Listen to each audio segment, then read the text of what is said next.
Hi, everybody. Good evening. So, what's the main camera? Is it this one? Okay, sounds good. So, we just had a great trip to Hungary, and first of all, I want to thank Viktor Orban, and most of all, I want to thank the Hungarian people for being so hospitable and so kind. We came here fundamentally to try to counteract some of the propaganda coming from the bureaucracy in Brussels.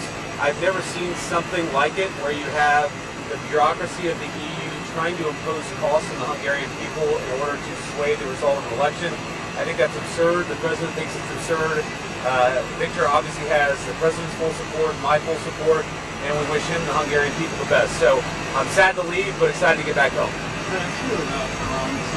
So let me just say, given you guys are going to ask about Iran, let me just say a few things actually. So number one, I think it's very important for the American media to be honest with the American people on this particular issue, because it affects not just, you know, the normal issues of public policy. It actually affects peace and war. And here's what I mean.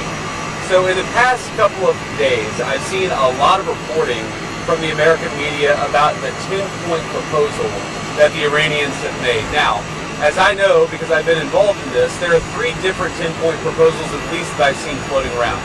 The first 10-point proposal was something that was submitted, and we think frankly was probably written by ChatGPT, that was submitted to Steve Witkoff and Jared Kushner. That immediately went in the garbage and was rejected.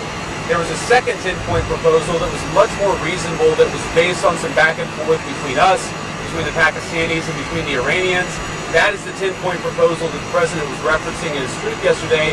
And then frankly, I've seen a third 10-point proposal that's even more maximalist than the first 10-point proposal that's been floating around various social media channels. Now, here's what's interesting about all this, is that I've seen various organs, the New York Times, CNN, others, pick up and run the original 10-point proposal based on little more than a random Yahoo in Iran submitting it to public access television in the country of Iran, and then them saying that somehow represents the negotiating position of the government. It's the equivalent of somebody in, let's say, a Democratic councilman in Boise, Idaho, saying something crazy, the local public access TV picking up that crazy statement, and then the New York Times running that as the position of the President of the United States. It doesn't make an ounce of sense. What's happening on the ground in Iran is that you have clearly the position of the government, which is to negotiate with the United States of America. You have the position of the President of the United States, which is to send the negotiators to Pakistan and engage in this good faith negotiation. And then, yes, you have some crazy people at the fringes of the Iranian system who are leaking anonymously, either for propaganda purposes, or because they're embarrassed, or because they don't like what happened. And the final point, when I say they don't like what happened, what we know is that the United States accomplished its military objectives. What we know is the United States could have imposed significant additional military and economic costs on Iran and still has the capacity to do so. But we thankfully at this point, I think, have a ceasefire, thanks to the leadership of the President of the United States. We have the Iranians promising to open the Straits of Hormuz, and we have a negotiation that's supposed to start this weekend. That's the truth. I think it's a good first step.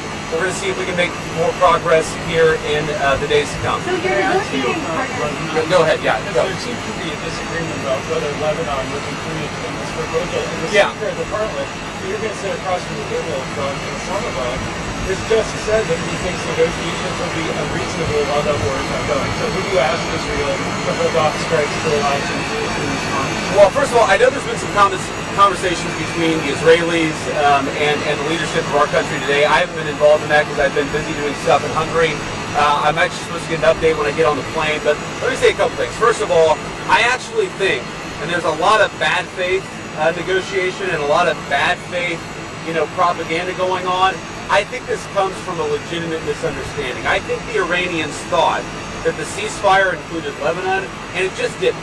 We never made that promise. We never indicated that was going to be the case. What we said is that the ceasefire would be focused on Iran, and the ceasefire would be focused on America's allies, both Israel and the Gulf Arab states. Now, that said, the Israelis, as I understand it, again, I'm supposed to get a fuller report when I get on the plane, have actually offered to be, frankly, to check themselves a little bit in Lebanon because they want to make sure that our negotiation is successful. That's not because that is part of the ceasefire. I think that's the Israelis trying to set us up for success, and we'll of course see how that unfolds in the next few days. But look, if Iran wants to let this negotiation fall apart in a conflict where they were getting hammered over Lebanon, which has nothing to do with them and which the United States never once said was part of the ceasefire, that's ultimately their choice. We think that would be dumb, but that's their choice. Mr. Vice President, Iran is continuing to block the streets of Hormuz. Do you have an expectation of when that country is going to be opened? Well, we've already seen an increase in traffic today. Hopefully we'll see an increase in traffic tomorrow. We actually think that we are seeing signs that the straits are starting to reopen. I think you guys have probably seen oil prices have come down, so I think the oil markets, the gas markets are seeing the same thing. But the president's very, very clear. The deal is a ceasefire, a negotiation. That's what we give. And what they give is the straits are going to be reopened. If we don't see that happening, the president is not going to abide by our terms if the Iranians are not abiding by their terms. Mr. Vice President, Caroline Levitt said you played a key role in these talks. Could you help us understand some details about that role? And do you think your well-known opposition to foreign wars generally was a factor that made you a key player in this? Well, I appreciate Carolyn saying that. I mean, you know, my key role was I sat on the phone a lot. I answered a lot of phone calls. I made a lot of phone calls. And again, I'm happy about where we are.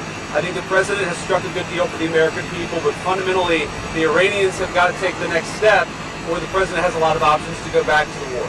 Do you know if Iranians requested that you join the talks? I don't know that. I would be surprised if that was true.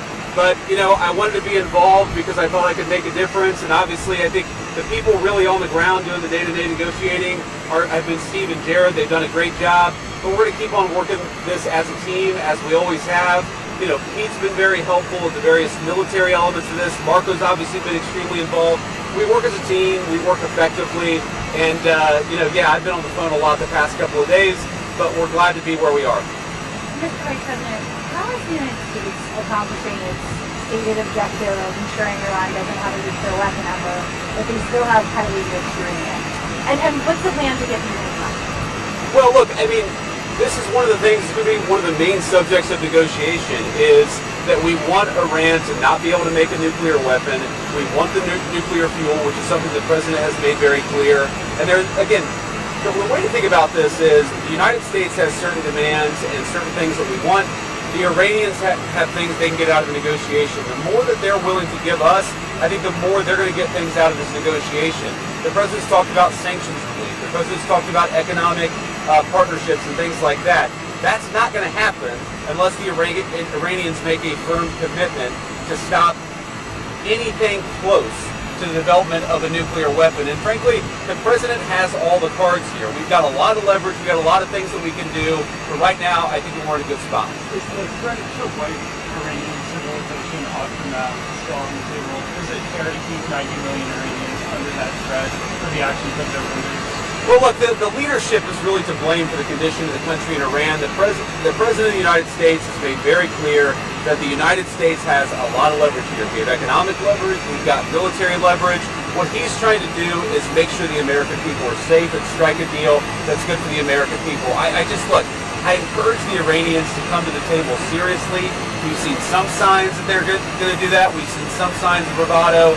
Fundamentally, we're in a good spot. They're reopening the straits. We have a ceasefire. And frankly, if they break their end of the bargain, then they're going to see some serious consequences. Wiping them off the map is different than an economic leverage or military leverage. Why is that kind of language useful in this kind of scenario? Well, again, the President of the United States is saying that unless the Iranians do the right thing, he is going to have some serious consequences for the regime. We obviously don't want the people of Iran to suffer, but we have a lot of leverage the President of the United States could use, and it's why I think it's so important for the Iranians to be negotiators in good faith.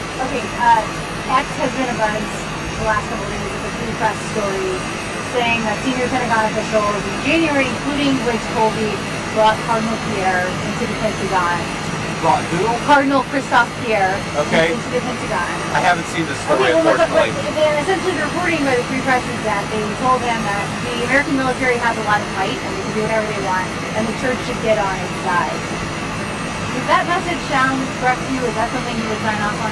So one, I with no disrespect to the Cardinal, I don't know who Cardinal Christophe Pierre is. He's the ambassador to the Holy See in the U.S. Oh, okay. I've met him before. Sorry, I just didn't remember the name.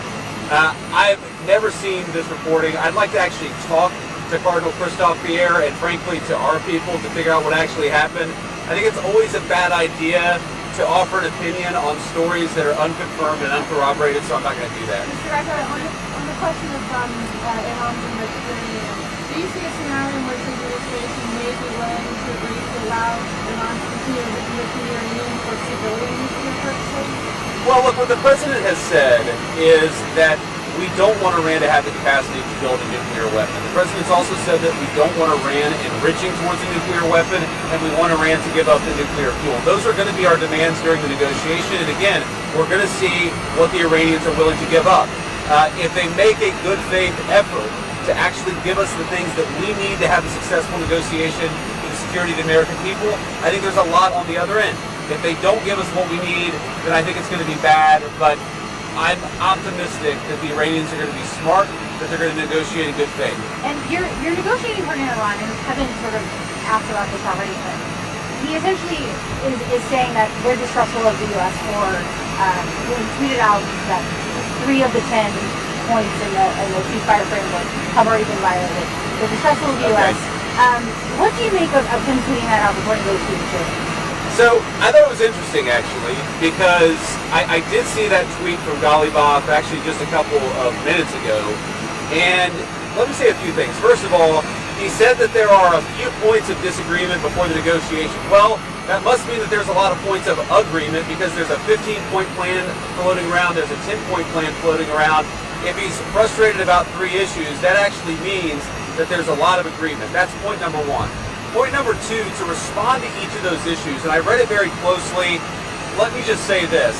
I actually wonder how good he is at understanding English, because there are things that he said that frankly didn't make sense in the context of the negotiations that we've had.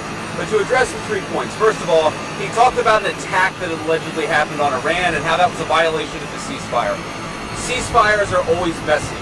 An hour after the president announced the ceasefire, the Iranians launched a bunch of missiles. Then the Israelis responded. Then some of the Gulf Arab states responded. This is the nature of a ceasefire. No ceasefire ever goes without a little bit of choppiness. What we have been very clear about is that we want to stop the bombing. We want our allies to stop the bombing, and we want the Iranians to do the same thing. We're seeing evidence that things are going in the right direction, but it's going to take a little time. The second thing Galibaf said, which again I found fascinating, is he said, we refuse to give up the right to enrichment. And I thought to myself, you know what? My wife has the right to skydive, but she doesn't jump out of an airplane because she and I have an agreement that she's not going to do that because I don't want my wife jumping out of an airplane. We don't really concern ourselves with what they claim they have the right to do. We concern ourselves with what they actually do, and I think the president's been very clear on the enrichment question. Our position on that has not changed. I think the third thing that he said was Lebanon. Okay, and again, I actually think that is a reasonable misunderstanding, but neither us nor the Israelis said that that was going to be part of the ceasefire. Again, we're working with people to try to get through some of these things, but it's really fundamentally, we're on the right track. We got a lot more to do.